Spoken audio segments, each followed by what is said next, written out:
Assalamualaikum warahmatullahi wabarakatuh. Perkenalkan, nama saya Fazira Aulia Khairani, NIM 2111111021, kelas 1A Ilmu Al-Quran dan Tafsir. Di sini saya akan menjelaskan sedikit tentang Turki Utsmani guna untuk menuntaskan tugas akhir semester Sejarah Peradaban Islam. Proses berdirinya dinasti Turki Utsmani. Di abad ke-12, suku Kai dari keturunan August lari dari serangan tentara Mongol yang dipimpin oleh Genghis Khan. Mereka kemudian mengembara ke Iran. Dari Iran, mereka pindah ke Asia Kecil atau Anatolia yang kelak menjadi negara Turki. Anatolia tadinya berada di bawah Kesultanan Rum. Namun setelah dinasti Seljuk membubarkan Kesultanan Rum, Anatolia terpecah menjadi beberapa negara.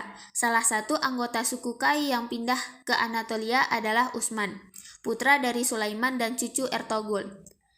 Utsman memimpin pasukan tentara Muslim Turki yang disebut dengan Ghazi. Di bawah pimpinan Utsman, para Ghazi memerangi tentara Mongol yang menyerang Anatolia dan tentara Seljuk pada tahun 1293.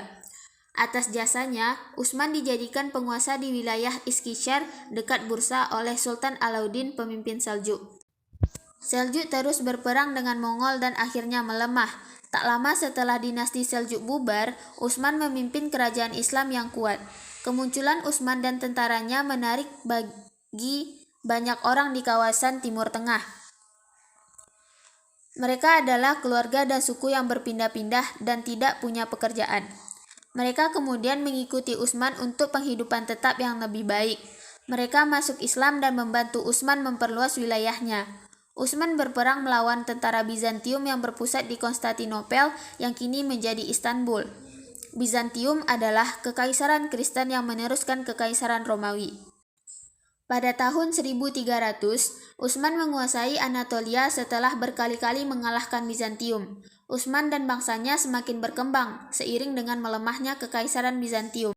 Ia menguasai teritori Bizantium dari pinggir. Wilayah awal Turki Utsmani membentang sampai Mediterania Timur dan Balkan. Putra Utsman, yang bernama Orhan, menaklukkan Bursa pada tahun 1324 dan menjadikannya ibu kota Utsmaniyah. Selanjutnya, tokoh yang sudah pernah mencoba untuk melakukan penaklukan Konstantinopel, yaitu Muawiyah dari dinasti Umayyah, Sultan Seljuk, yaitu dari Kekaisaran Seljuk Agung atau dinasti Seljuk. Yang ketiga, Utsman I, atau yang biasa disebut dengan Osman I atau Osman Ghazi, adalah pendiri Kesultanan Utsmaniyah sekaligus pemimpin pertama dari Kesultanan Utsmaniyah yang di masanya masih berupa kadipaten kecil. Yang keempat, Sultan Murad II, yaitu Raja ke-6 Daulah Islamiyah. Selanjutnya yaitu faktor yang menyebabkan Al-Fatih berhasil menaklukkan Konstantinopel, yaitu dengan Al-Fatih memiliki para penasihat dan ahli perang yang bisa diandalkan. Namanya Syekh A.A. Syamsuddin, Halil Pasha, dan Saganos Pasha adalah 3 orang terpercaya Al-Fatih untuk melakukan penaklukan Konstantinopel. Ketika Al-Fatih memutuskan untuk memindahkan kapal perang Utsmani dengan jalur darat untuk menghindari rantai-rantai bawah laut yang dipasang oleh Bizantium Romawi, hanya dalam semalam sekitar 70 kapal bisa memasuki wilayah Selat Golden Horn dan melakukan serangan secara total ke jantung pertahanan Konstantinopel. Itu terjadi pada tanggal 29 Mei 1453. Al-Fatih bersama pasukan Utsmani dapat menaklukkan Konstantinopel secara keseluruhan.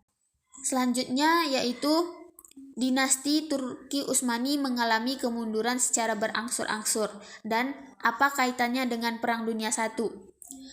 Turki Utsmani mengalami kemunduran itu sejak abad ke-18 Masehi. Penyebabnya karena wilayah kekuasaan yang sangat luas, administrasi pemerintahan bagi suatu negara yang amat luas wilayahnya sangat rumit dan kompleks.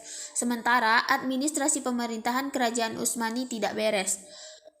Lalu heterogenitas penduduk, kelemahan para penguasa sepeninggalan Sulaiman Al-Qanuni, terus budaya pungli dan pemberontakan tentara Jenisari, merosotnya ekonomi, dan terjadinya stagnasi dalam lapangan ilmu dan teknologi.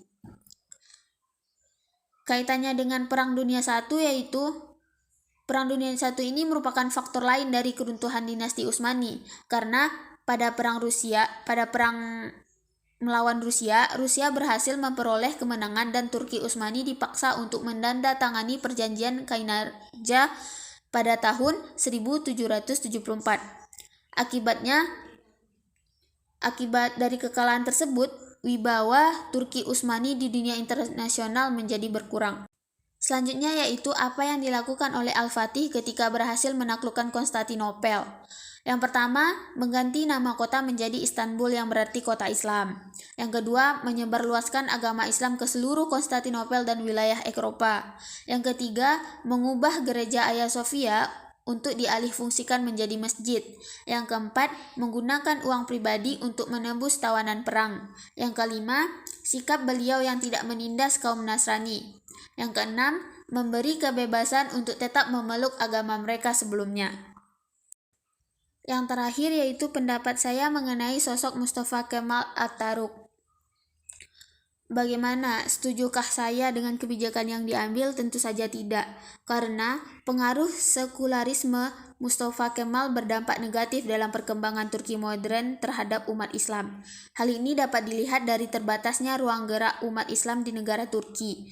Kebijakan sekuler yang ditetapkan oleh Mustafa Kemal seperti pergantian bahasa Arab dengan bahasa Turki dalam beribadah, mengganti hukum syariah dengan hukum sekuler, mengikuti cara berpakaian barat, dan menghapus sekolah-sekolah agama.